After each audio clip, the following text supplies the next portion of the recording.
trickle in and then we'll get right into it. If you have any questions, drop them in the chat on this topic. But more importantly, share a win. Wednesday win. That's what we do in the group chat, and I hadn't asked already. So if you have a win from your week so far, use the chat, drop her in, get some good vibes going here. All right. Martha's here, Robert's here, Tina's here, Jackie, Tia. Okay. Like group, as expected. I should have emailed this months. Well, not months, but at least a couple hours in advance. So I'm sure we'll have lots of people in the replay. So I want to make sure I set this to get going right away. And we'll leave a little time for some Q&A at the end. Ready?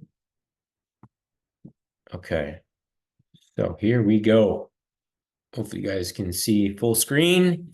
An image of me. Well, what I wish I knew at 20 that I now know at 40. I wrote that and then I realized I turned 41 since making this training. So I had to add one more thing. So 21 things I wish I knew at 21 that I now know at 41. Already? Got my second workout in today. Okay, nice, Martha. Keep the wins coming. Use the chat. We'll go full screen here.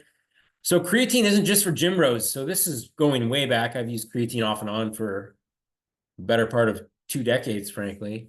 And more recent research shows as much as 10 grams is beneficial for the brain. They were showing in older adults, better memory recall, doing better at crosswords. It's like dramatic stuff. So it's still early stages. They're hopeful it might even help with Alzheimer's disease. But for now, you've got a fairly healthy brain. You can kind of supercharge it with creatine. So you might want to split that dose. Some people get some digestive discomfort from one big serving, but 10 to 20 grams a day. Even in sleep deprivation, 20 grams negated a lot of the side effects of being sleep deprived from mood, energy, and brain capacity perspective. So this should be a staple in all of your plans off and on, but I would say pretty consistent would be the right thing to do. Robert, your twins just turned 21. Nice. Well, you can try to relay the message. So creatine, use it. At least try for at least 2 weeks consistently daily. See if you notice a benefit. Definitely will be a benefit in the gym. Might be a little more subtle in the brain benefits. The best cardio is still the combination of daily walking. They show the more you walk, the less likely you're to die from all causes. Pretty dramatic difference between sedentary people and active people. And it's low barrier. Almost everybody can do it. And you go at your own pace. And you get that 8,000 steps a day. More often than not, awesome.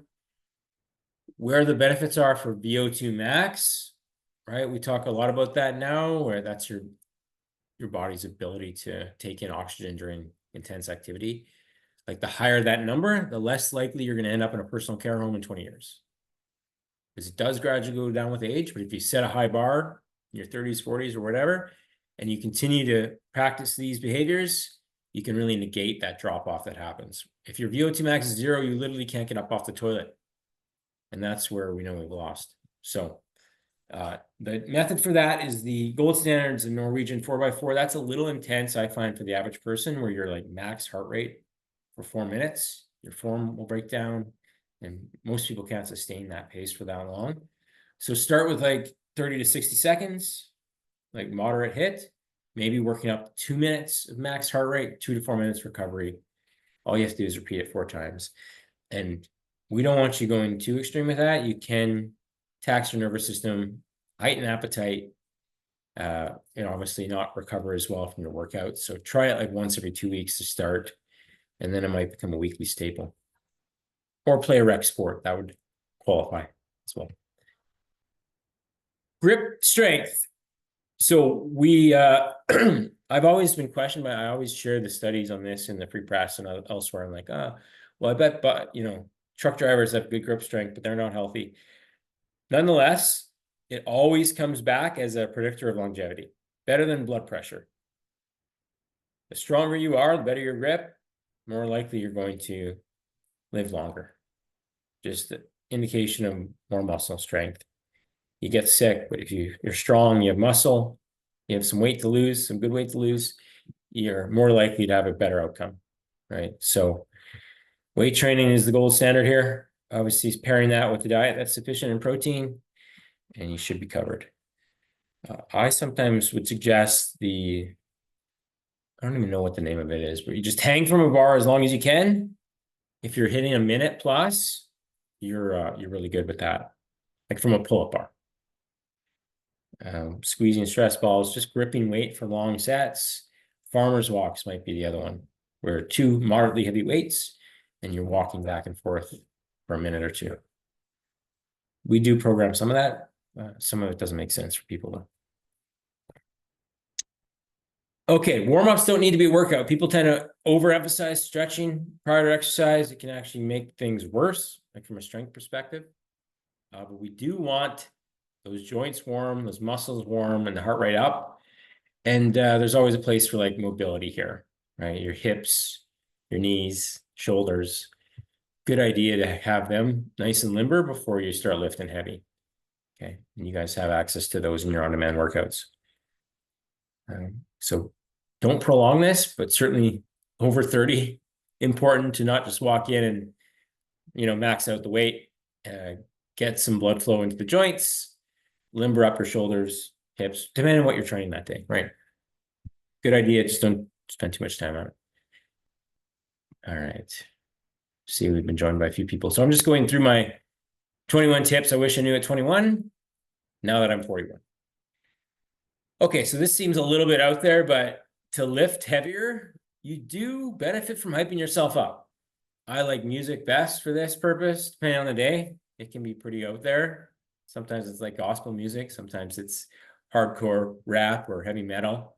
But all of them seem to give me a lift. So know what music works for you. Self-talk, we always talk about the mindset being so important. If you know, I can't lift that weight. If you're in that headspace, you definitely won't. But the old adage from Ronnie Coleman, the bodybuilder from the 90s, lightweight, baby. And then he went and lifted some heavy ass weight. So give yourself a little pep talk. Sometimes motivational videos work. Sometimes that can be a bit form of procrastination if you're trying to watch YouTube to get inspired to work out, but nonetheless, there might be something that works for you. All right. So we're literally going all over the map right now, but this is just my short list of things that I wish I had top of mind back then that I certainly do now, and it makes such a difference. So blood work, obviously, depending on if you have any, obviously, pre-existing conditions, more often, but at least once or twice per year. You obviously catch issues early this way, but what I like to do is just have like that scoreboard where I can compare to last year, what's better, what's worse, and then I can kind of self-assess or adjust my nutrition and my workouts with that in mind, right? So a full blood panel, you might be pulling teeth with certain doctors to get some of this stuff, but the basics are obviously the CBC, metabolic panel, thyroid, lipids, like triglycerides and cholesterol. If you can try to get into the vitamins, see what your B vitamins are. They tend to default test those, but vitamin D is a harder test to come by. And then, of course, hormones, testosterone for the men, estrogen for the women, so on. Because, yeah, it's just a snapshot in time of where you're at that day and not perfect. But if you go into it right, fasted, didn't train or do anything too intense the night before, you should get a pretty good idea of where you are internally. Okay, so I actually should have paired this with the previous one on hyping yourself up. Visualization can help. Like, this is what athletes do. You see Connor Hellebuyck, the goalie for the Jets on the bench, like going through visual cues, seeing himself making saves, kind of actually physically going through the motions of what it takes to do it. I think this has a place as well in our workouts. So sometimes we just go through the motions and the workout is a workout completed. Great. Sometimes we want to take it a step further to set personal bests, and visualization and hyping yourself up can certainly work. Okay. So this applies to everything, but like be the dumbest in the room. That's a good philosophy for life. Same with training. You want to be around people who are playing up a level, get in the right, and nowadays it's mostly virtual rooms. And there's power in that. We're here right now amongst people who are setting a higher standard for themselves, and you're just around the right influences that way. Because generally our inner circle in the real world, if the averages are correct, and they generally are, they're not the best examples of what to do for yourself, for your health. So surround yourself with eagles, not turkeys. That's the idea. So if you can get into a gym where they're lifting heavier at times, just to kind of test your mettle, great. I mean, my brothers and I have this squat Sunday now we do at least once a month. Rarely works out to be more often than that. But workout around others, you push a little bit harder. Time and place for that. Not every workout should be about setting personal bests, but sometimes it helps level you up. Okay, so you have to actually Google these. The Stuart McGill, he's kind of one of the foremost experts in back pain. And these are 3 movements that can certainly help. Not just like correct issues, but preventative, right? So the dead bug curl up combo, the side plank, which there are modified versions of that if it's too hard to do fully lifted off the ground, and the bird dog. So really simple, 3 minutes, saves your back, saves you a trip to the chiropractor. So screenshot this. If you're having little aches and pains with your back, we do have them, some of them into our mobility workouts already in the app. So if you've been through those, you've seen some of these. So this is a low barrier way to the HIIT I talked about earlier. I don't know why the Japanese were invented for it. I think there was researchers or something, but this is what their claim to fame. Interval walking. 3 minutes normal pace, 3 minutes really brisk where you can't hold a conversation. Repeat for 30 minutes. It sometimes helps take some of the boredom out of walking too, is if you just kind of up the ante for a bit, get your heart rate up modestly, and then scale back. Definitely a low barrier way to kind of test that VO2 max. And of course, this one had to be thrown in, 10K steps. Best way to do it with our sedentary lifestyles nowadays is a walking pad for a few $100 on Amazon. Multitask like a pro, I said here, where you can, certain calls where you don't have to be typing or sharing screens, you can just get some movement in. And it's just, we sit so much, our society requires it. So this is one way to get around that. Good tip for managing hunger. I talked about food volume the other day, popcorn versus granola. It just takes more time, fills your gut better. Same idea here is when you get that craving, drink 500 milliliters of water, wait 20 minutes. If you're still hungry or the craving persists, then feed yourself appropriately, right? But this might be a way around that like obvious craving cue that we all have at a certain time of day or night, or something triggers us, and our first response is to grab a bunch of sugar, when really we can maybe take a step back, pause, think rationally through it first. So the water tip. Interestingly enough, flossing and heart health. Didn't realize this was a thing until recently, but inflammation starts in your mouth and double your risk of heart disease, poor oral health. So don't skip this. If you can pair it with something you do every night already, maybe it's a nightly shower, just floss while you're in there, and it becomes like a secondary habit, because so many people are inconsistent with this, self-included. So you may have to stack it with something else that you do nightly. We all do brush our teeth, but it's like, an extra step, right? So how can you make this non-negotiable? All right. The picture is a little bit of a large ball here, but a lacrosse ball or tennis ball is what I'm thinking. Foot massage on demand, actual better posture. And it actually has a bit of a stress relief benefit as well. So I don't have mine currently. I'll have to change that.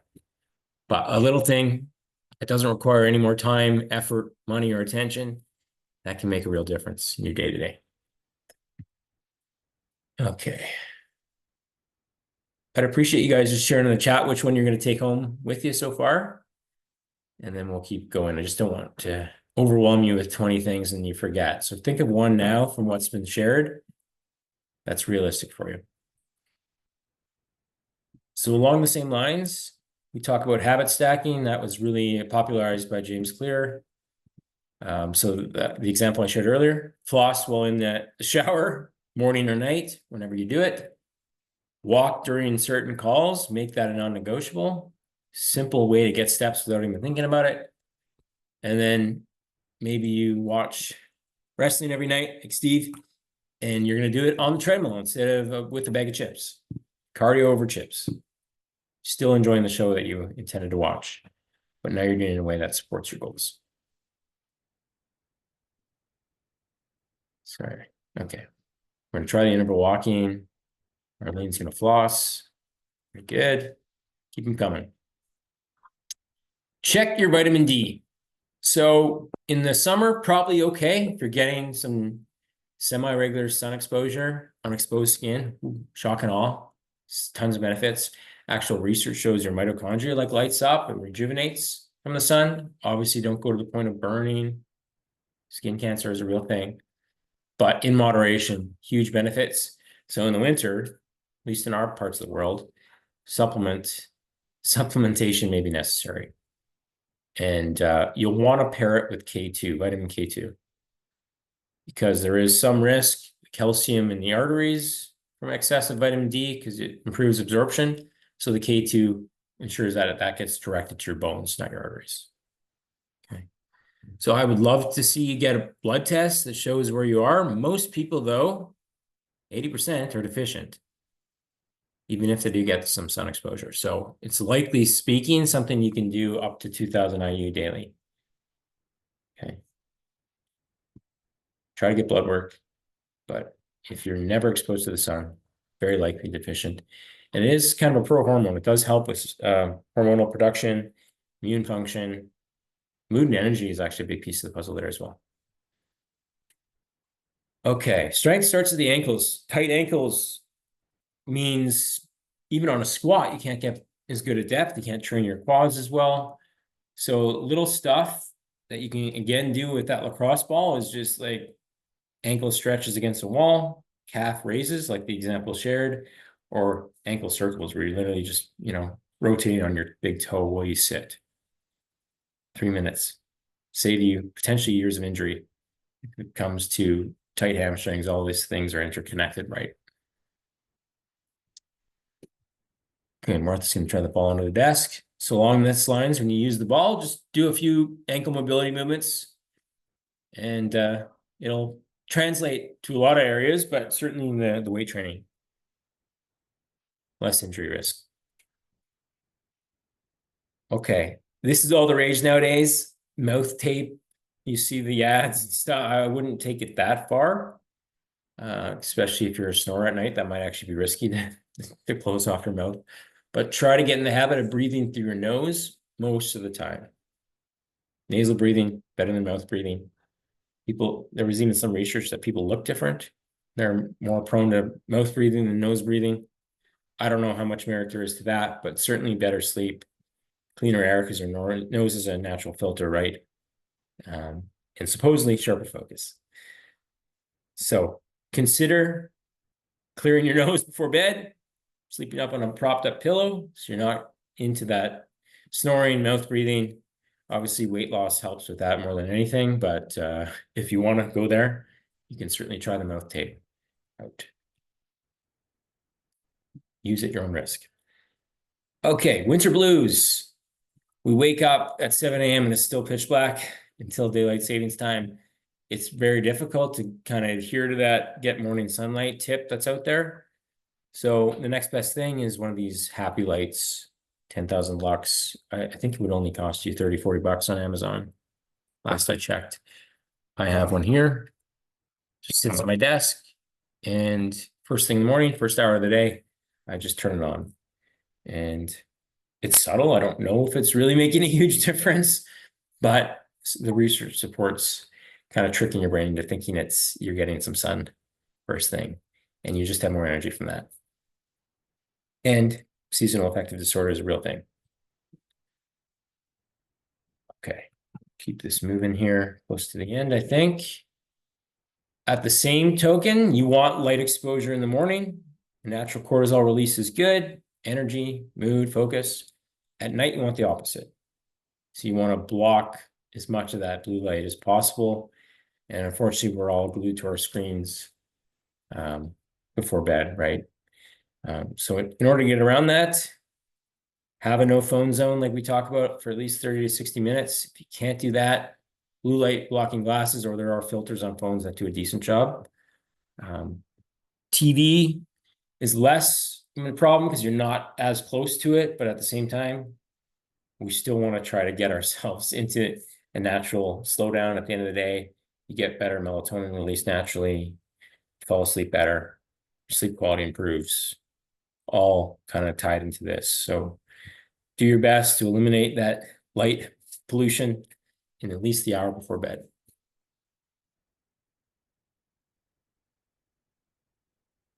Okay, health dashboard. So obviously in our coaching app, we try to build this out for you under that My Progress section. Anything that you can sync, we certainly encourage it. Your sleep scores that might be coming from a wearable.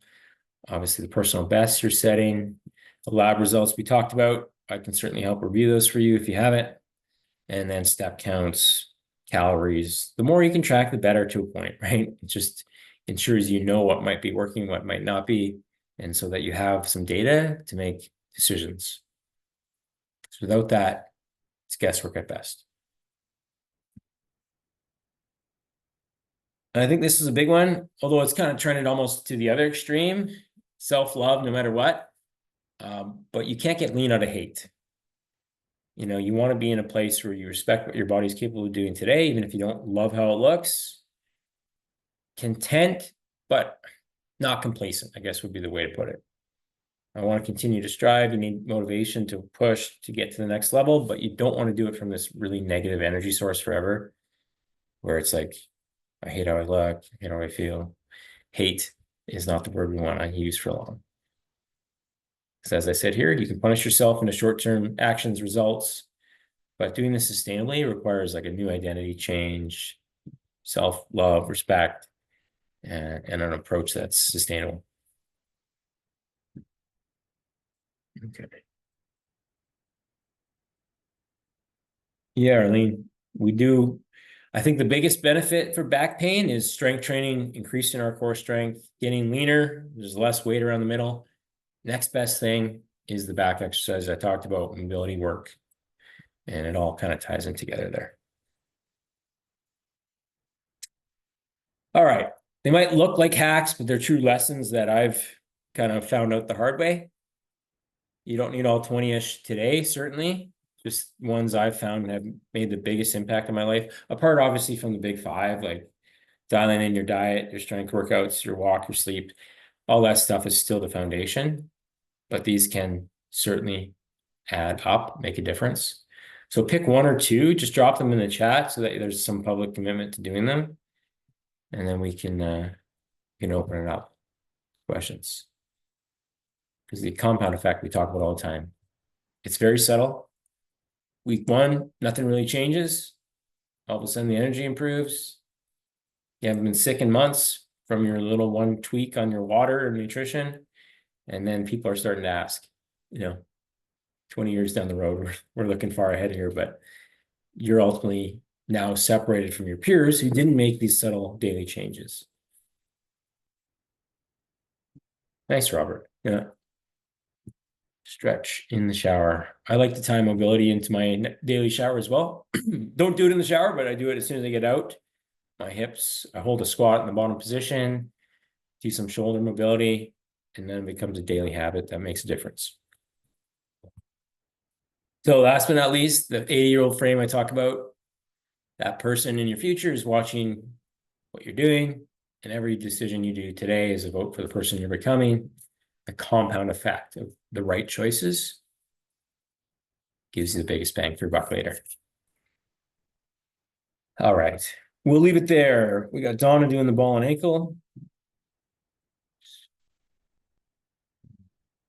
The screen just pop up. There we go. What else we got? Hopefully you have some takeaways, guys.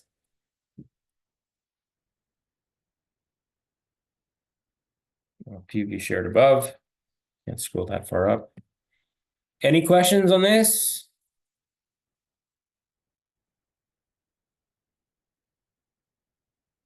Don't be shy. Diane, go ahead. What's the Norwegian 4x4? I didn't get that.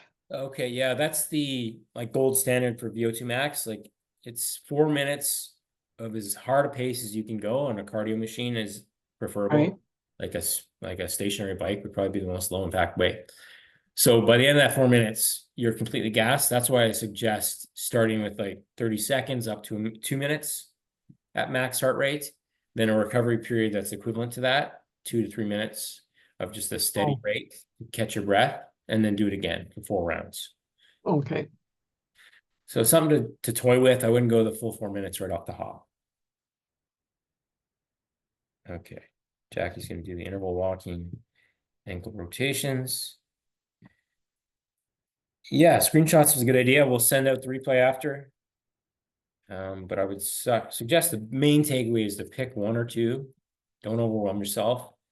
The ones you think will make the biggest difference, and try to put them in the calendar, implement daily until they become somewhat second nature. Okay. Well, we can leave it there. The presentation took most of the day, most of our time, but we'll give you another 30 seconds if anyone has anything to share or ask on this topic. Was it your birthday? It was on Saturday, yeah. Well, happy birthday. Well, thank you. Yeah. I didn't intend to book the barbecue on the day of my birthday, but it kept getting rescheduled. So I didn't want to make it all about me. So once you're, well, 40 was a big deal last year. And we had a big thing for that, but 41. My daughter had her kids party on my birthday. So that shows you it's about the kids now. But I appreciate the sentiment. Nice, Robert. Same birthday as your twins. Beautiful. Okay, guys. We can leave it there. Head nodding. No one wants to get one more word in. Going once, twice. Excellent. All right. Well, get back to your days and your walks and your workouts. We'll talk to you soon.